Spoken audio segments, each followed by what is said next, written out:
सहयोगी आस्था भी लगातार हैं। आस्था, अभी वहां पर आप क्या देख पा रही हैं, क्योंकि प्रधानमंत्री केदारनाथ में पूजा अर्चना करने के बाद अब आदि शंकराचार्य के समाधि स्थल पर भी पहुंचे हुए हैं प्रधानमंत्री।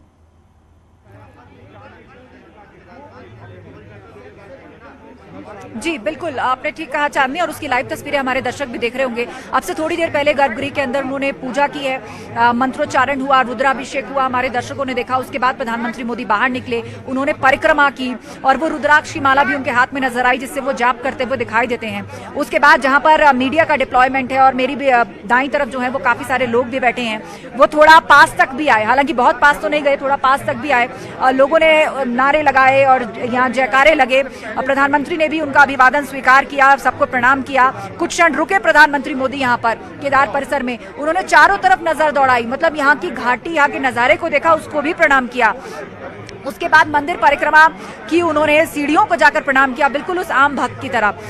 जो कि बाबा केदार में आस्था रखता है। श्रद्धालु दर्शन के लिए आते हैं और जिस तरीके से दर्शन के बाद वो आस्थामयी होकर के चारों तरफ देखकर हाथ जोड़ करके प्रणाम करते हैं, बिल्कुल उसी अंदाज में आज देश के प्रधानमंत्री मोदी भी नजर आए। उन्होंने न सिर्फ अंदर जाकर ज्योतिर्लिंग का अभिषेक किया, बल्कि बाहर आकर केदार घाटी को भी चारों तरफ से देखा, हाथ जोड़कर आसमान की तरफ देखा, उसको भी प्रणाम किया। नहीं भूलना चाहिए, वही जगह है कि जहां प्रधानमंत्री मोदी ने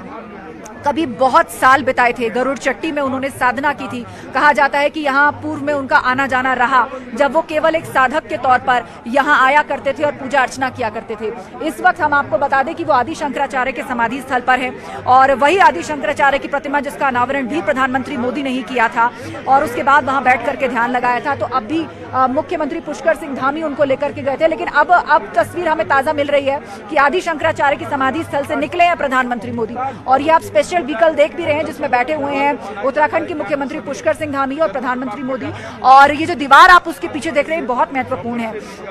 दरअसल 2013 की त्रासदी के बाद जो ऊपर से पानी और सैलाब बहकर के आया था, जिसके कारण मंदिर को तो बड़ा नुकसान नहीं हुआ, लेकिन पूरे घाटी और परिसर में तबाही आ गई थी। तो अब प्रधानमंत्री मोदी ने चिंता व्यक्त की थी कि अगर कोई बैरियर या कोई दीवार यहाँ पर होती तो मुमकिन था कि सैलाब का पानी मुड़ गया होता, वो अंदर परिसर तक ना आ पाता और इतना बड़ा तबाही नहीं आ पाती। तो ये उसी विजन का हिस्सा है कि इस दीवार को यहाँ पर बनाया जा रहा है। आस्था सरस्वती पथ, मंदाकिनी आस्था पथ, ये दो वो रास्ते हैं जिनको बहुत महत्वपूर्ण माना जा रहा है। बहुत पक्की तरीके से ये कंक्रीट निर्माण यहाँ पर किया जा रहा है और उसी पथ का निरीक्षण करने के लिए प्रधानमंत्री मोदी निकले हैं और उनके साथ हैं उत्तराखंड के मुख्यमंत्री पुष्कर सिंह धामी। दोनों थोड़ी देर यहाँ भी आए थे और रुके थे और दोनों ने आपस में काफी बातचीत भी की थी। प्रधानमंत्री मोदी ने भी काफी बातें पूछी उनसे, प्रोजेक्ट जहाँ जहाँ चल रहे हैं, डेवलपमेंटल साइट्स जहाँ पर हैं, उस ओर उंगली इशारा करके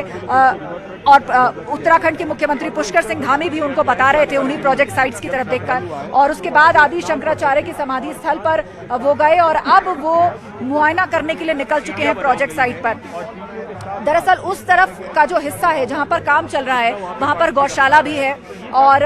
ये कंक्रीट की दीवार भी है जिसको बहुत मजबूती के साथ तैयार किया जा रहा है कि भविष्य में भी यदि कोई सैलाब, तेज बारिश, बादल फटने की घटना अगर होती है तो उस प्रवाह को मोड़ा जा सके, कम से कम मंदिर और उसके परिसर को नुकसान ना हो। इतना ही नहीं, श्रद्धालुओं के लिए यहाँ पर खास व्यवस्था की जा रही है कि जो श्रद्धालु यहाँ पर आते हैं, यहाँ पर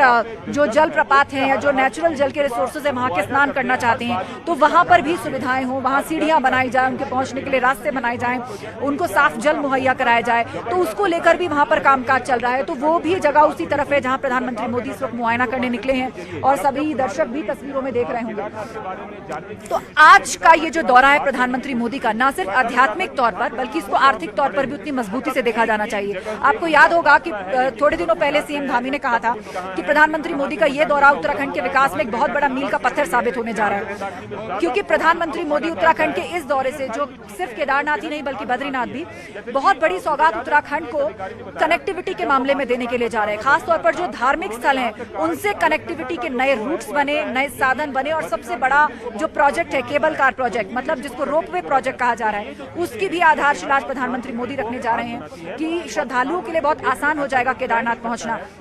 सिर्फ हेलीपैड, पैदल या फिर घोड़ों पर डिपेंड नहीं रहना पड़ेगा और खराब मौसम में भी जो केबल कार प्रोजेक्ट है वो यदि पूरा होता है तो खराब मौसम में भी श्रद्धालुओं को सपोर्ट मिलेगा। और उसके बावजूद भी जो बुजुर्ग हैं, जो नहीं पहुंच पाते, जिनको हेली सेवाएं सूट नहीं करती, बच्चे हैं, उनके लिए ये केबल कार प्रोजेक्ट एक बहुत बड़ा माइलस्टोन साबित होने जा रहा है। इतना ही नहीं, केदार और आसपास की इतनी खूबसूरत घाटियां हैं, तो पर्यटन के लिहाज से भी एक आध्यात्मिक पर्यटन की तरह ही यदि इस दौरे को देखें तो लोगों के लिए अपने आप में एक बहुत बड़ा और अनूठा अनुभव होगा। तो धार्मिक स्थलों से कनेक्टिविटी के मामले में आज प्रधानमंत्री मोदी कई बड़ी परियोजनाओं की सौगात दे सकते हैं। बिल्कुल आस्था, क्योंकि प्रधानमंत्री नरेंद्र मोदी आदि शंकराचार्य की समाधि स्थल से बाहर निकल चुके हैं और ये भी है आस्था कि गौरीकुंड को केदारनाथ और गोविंद घाट को हेमकुंड साहिब से जोड़ने वाली 2 नई रोपवे परियोजना की आधारशिला रखेंगे। कितनी देर बाद ये आधारशिला रखेंगे, क्योंकि अभी जो प्रोजेक्ट वहां पर चल रहे हैं उसका निरीक्षण कर रहे हैं प्रधानमंत्री?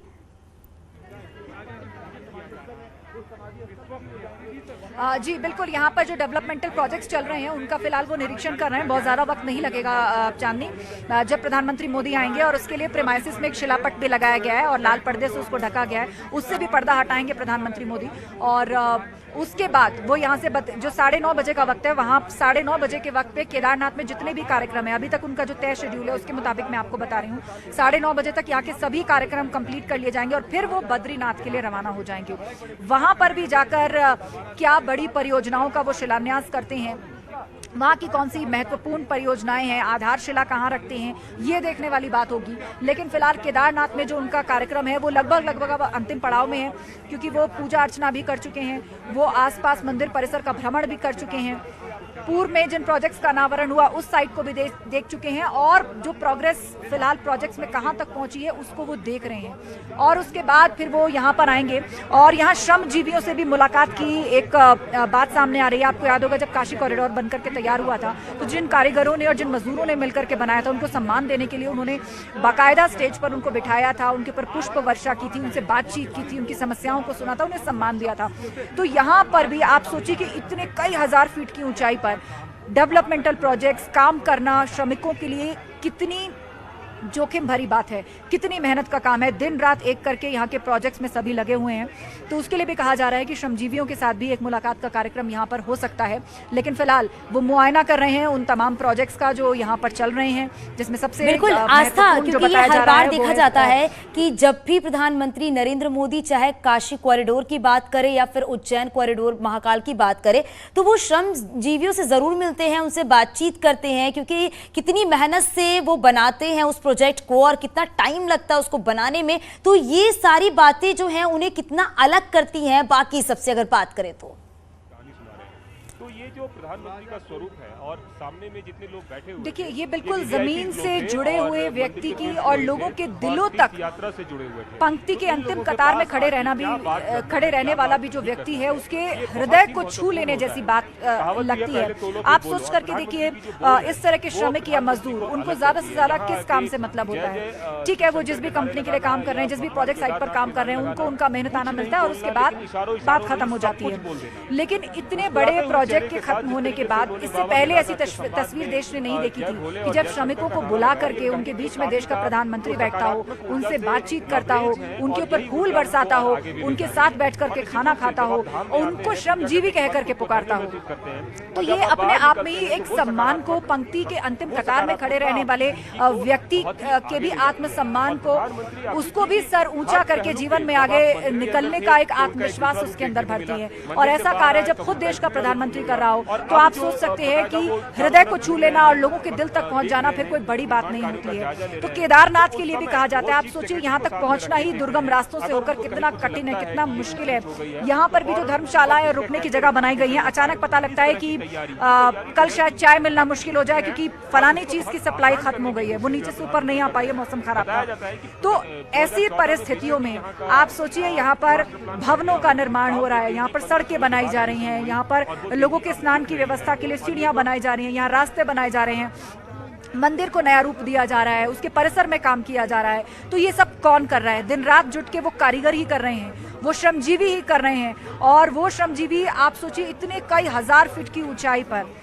जहां पर एक समय के बाद ऑक्सीजन लेवल भी कम होने लगता है, ऑक्सीजन का कम होना वो और आस्था, बिल्कुल आस्था भी आप ये भी बता रही थी कि वहां पर -3 डिग्री है, वाकई कितनी चुनौतियां रहती होंगी उन श्रमजीवियों के लिए कि नीचे से ऊपर आकर इतनी ऊंचाई पर